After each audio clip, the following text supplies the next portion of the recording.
Et allez, on termine ce tour du monde par la grosse surprise de ces huitièmes de finale, l'élimination de l'Espagne. On accueille Ana Caro, notre spécialiste du football espagnol. Anna, j'imagine que l'ambiance est un petit peu maussade ce mercredi en Espagne, avec une Espagne qui comprend un peu mal ce qui s'est passé face au Maroc. Oui, c'est vraiment un gros coup derrière la tête parce que la dernière fois qu'on s'est vu, on parlait du Costa Rica, Ouais, on parlait d'une victoire 7-0 et là, c'est retour à la maison dès les huitièmes. Une défaite très amère finalement ouais, contre le Maroc.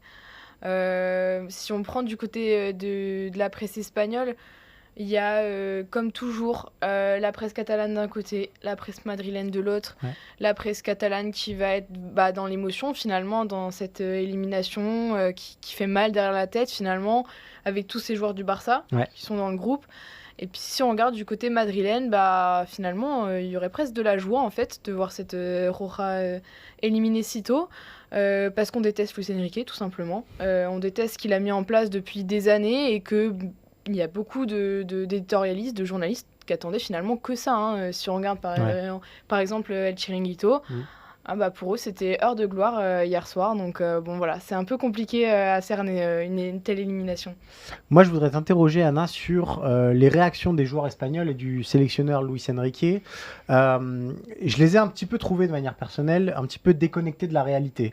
On a beaucoup entendu Pedri vanter le mérite de l'Espagne en disant qu'ils avaient simplement manqué de chance dans le dernier geste. Marcos Llorente, c'est un petit peu pareil. Luis Enrique lui a dit que ces garçons avaient appliqué l'idée qui se faisait du football.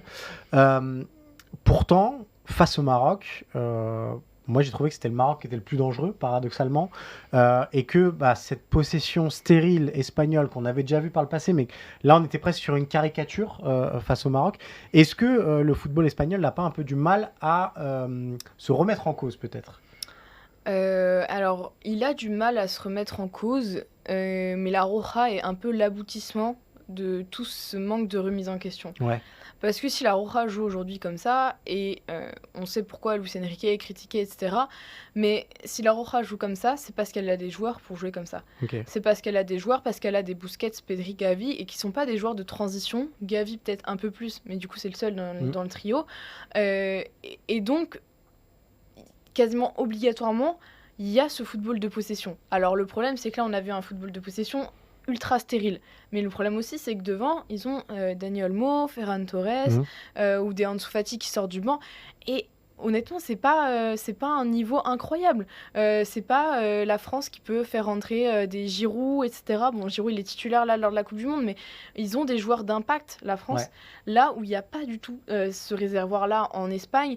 Donc en fait, il faut une remise en cause, pas seulement de Luis Enrique. Ouais, ça dépasse son cas. Là, aujourd'hui, le football espagnol, globalement, tape sur Luis Enrique. Mais si Luis Enrique a joué comme ça, c'est aussi parce qu'il est pas bête. Lui, il dit peut-être que c'est l'idée qui se fait du football, mais c'est aussi l'idée qui se dit c'est comme ça qu'on va gagner. Ouais. Il sait que si l'Espagne se fait prendre en compte, ils vont avoir énormément de mal à Mhm. revenir parce qu'ils ont des joueurs qui sont pas forcément ultra rapides, parce qu'ils peuvent eux-mêmes ne pas, ils peuvent pas eux-mêmes jouer le contre. Ouais. Donc en fait, ils sont un peu bloqués par ces joueurs-là, par le réservoir de joueurs qu'il y a en Espagne et qui contraint un peu à jouer ce football de possession parce qu'aussi ça permet normalement de générer davantage d'occasions et d'avoir, même si on a des attaquants devant qui sont un peu moins bons que Ouais. les autres nations, bah en ayant le ballon, à force, normalement ça doit rentrer.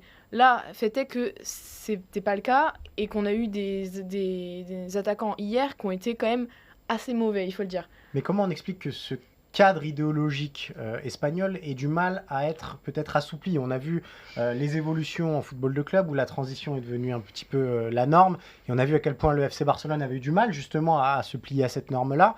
Le Real l'a fait, mais par l'intermédiaire de joueurs étrangers, paradoxalement. Pourquoi, en termes de formation, on n'a pas eu cette présence d'esprit-là de se dire peut-être que former des très bons dribbleurs, ça pourrait nous servir, former des attaquants très véloces. Et quand on voit l'entrée de Williams lors de ce huitième de finale-là, il y a un vrai apport. Pourquoi le football espagnol a du mal à produire des profils différents? Mais parce que c'est très compliqué de remettre en cause des philosophies comme celles qui peuvent être du Real ou Mhm. du Barça au sein d'une formation il y a une quantité énorme d'éducateurs sur place qui ont été formés pendant des années à une telle technique, qui forment derrière, et fait est que cette façon de jouer fonctionne chez les jeunes. Donc en fait, c'est difficile de se remettre en question derrière Ouais. parce que aujourd'hui, on attend aussi des résultats chez les jeunes. C'est ça aussi le problème. C'est que on attend aussi que les U19 ils remportent la Youth League, etc. Et la dernière fois que le Barça a remporté la Youth League, bah, c'était avec ce fameux tiki-taka, avec la possession, etc. Donc en fait, il faut que la fédération espagnole Ouais. prenne ça en charge et demande à créer des nouveaux modèles de jeu, etc. Pour le coup, l'Espagne, elle a peut-être ce défaut en formation où les joueurs sont un peu formés dans le même moule, etc. Ouais. Mais elle a beaucoup de bons entraîneurs, de Ouais. bons jeunes entraîneurs qui peuvent amener quelque chose de différent. Par exemple, si on prend le cas de Diego Martinez qui est à l'Espagnol, bon, ça marche pas très bien l'Espagnol, mais c'est un très très bon entraîneur.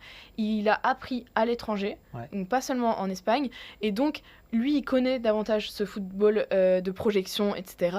Et d'ailleurs, quand son équipe à Granada tournait, bah, c'était globalement avec des joueurs qui amenaient de la projection, mais c'était des joueurs qui n'étaient pas espagnols, donc ça ramène toujours au même problème finalement.